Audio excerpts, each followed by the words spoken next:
Hi everyone, Mr. Hawkins with Hawkins Tech, and in this video I will be comparing the Samsung Galaxy A15 5G to the iPhone 14.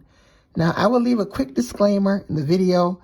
This is just the box of the iPhone 14. If you've been watching a lot of my videos where I've showed this off, this is just the box. I will be getting the iPhone 14 sometime this month, around the time of my birthday.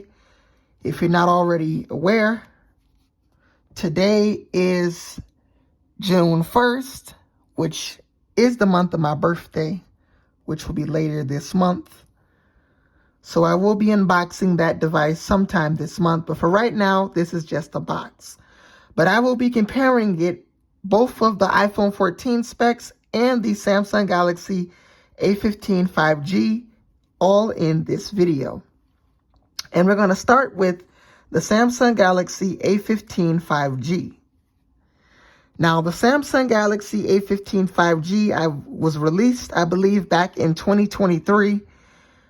And the year prior, in 2022, the iPhone 14 got released. So the Galaxy A15 will be 2 years old. I believe it was released in, I'm not exactly sure, but it might have been December 2023. If that's not correct, leave a comment on this video, but probably late 2023. But as far as the overall design, I will say before I made this video, I tried removing this case so that I can show you guys the design, but this case is quite hard to remove. But it's, I believe, like a bluish gray design, like a light blue maybe.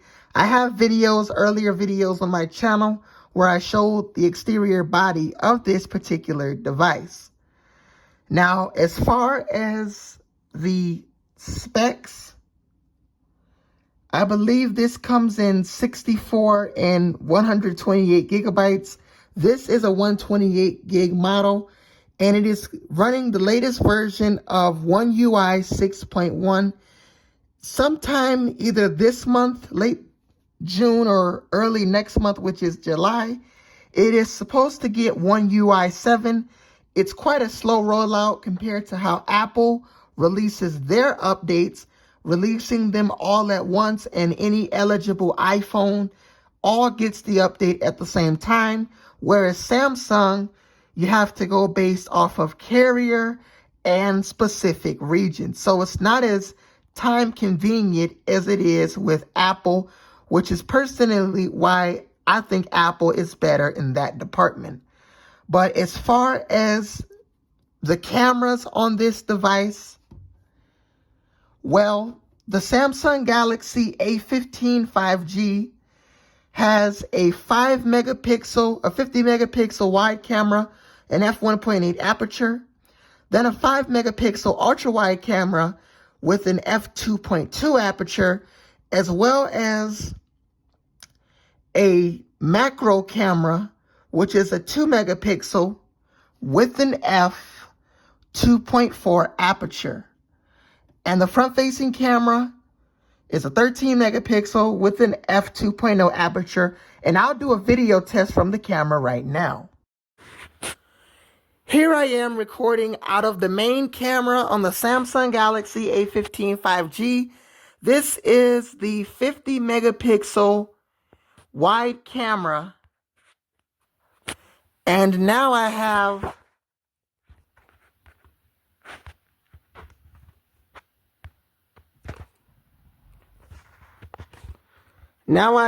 the, hold on here. I have the ultra wide camera.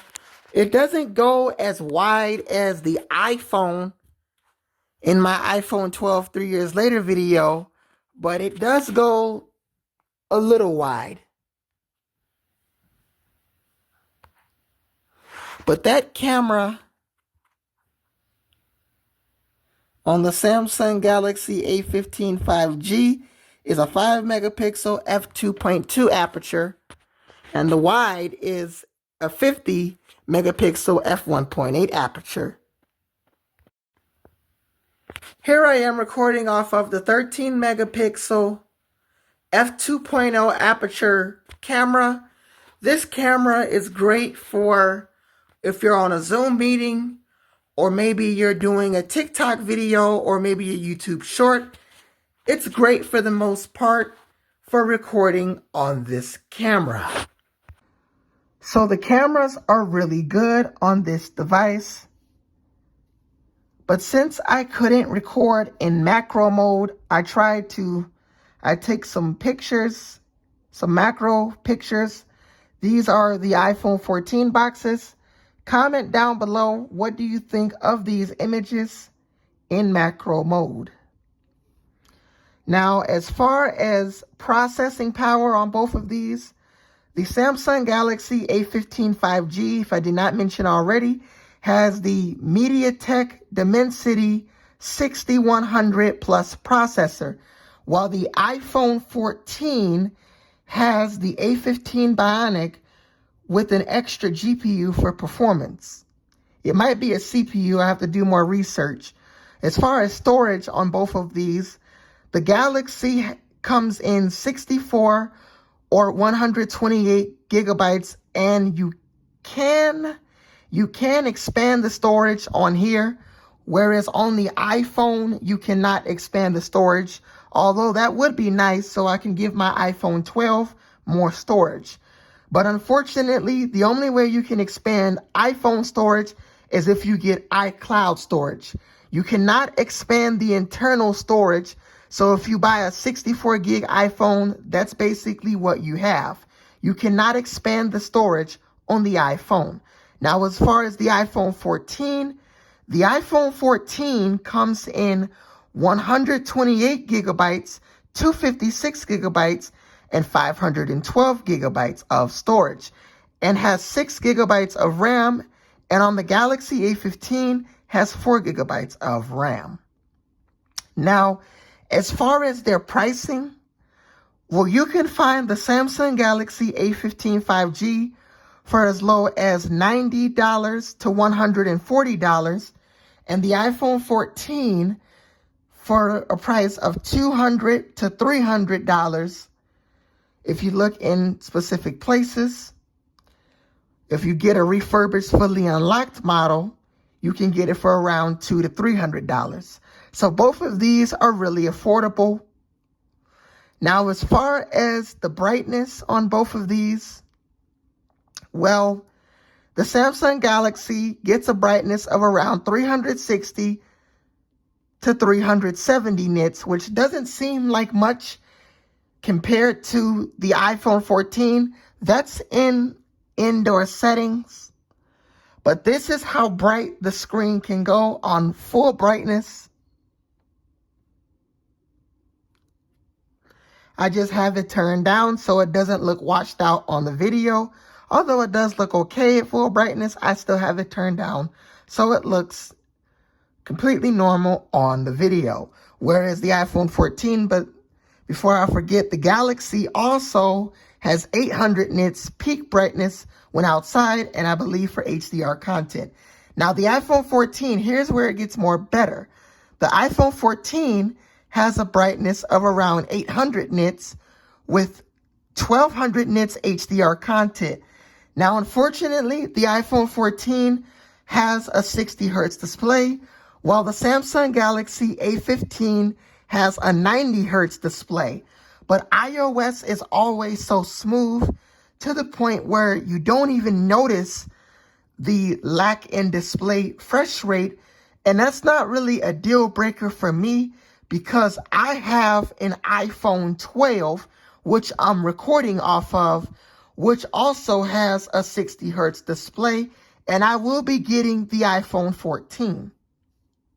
Now, as far as which iPhone I think you should go for, well, that really depends on which phone is best for you. If you don't really need an iPhone or you want to go for an Android, maybe say you've used an iPhone for a couple of years and you're ready to switch to Android, the Samsung Galaxy A15 is what I'd go for. But if you want to upgrade like I am, then I would go for an iPhone 14. Maybe if you're coming from an iPhone 11 or iPhone 12. If you're coming from an iPhone 13 at that point, I would skip over the 14 and I would go for the iPhone 15 because basically the iPhone 14 looks too similar to the iPhone 13. So if you already have the 13, I would skip right over it and go for the iPhone 15 or iPhone 16. But if you're coming from the iPhone 11 or iPhone 12, then the iPhone 14 is a good choice to go for. And the iPhone 14 also has cinematic mode, crash detection, as well as emergency SOS via satellite. So you are getting those things with the iPhone 14. So hopefully you enjoyed this video of the iPhone 14 versus the Samsung Galaxy A15 5G. If you did, make sure you like, comment, and subscribe. My name is Mr. Hawkins with Hawkins Tech, and I'll see you guys later. Peace.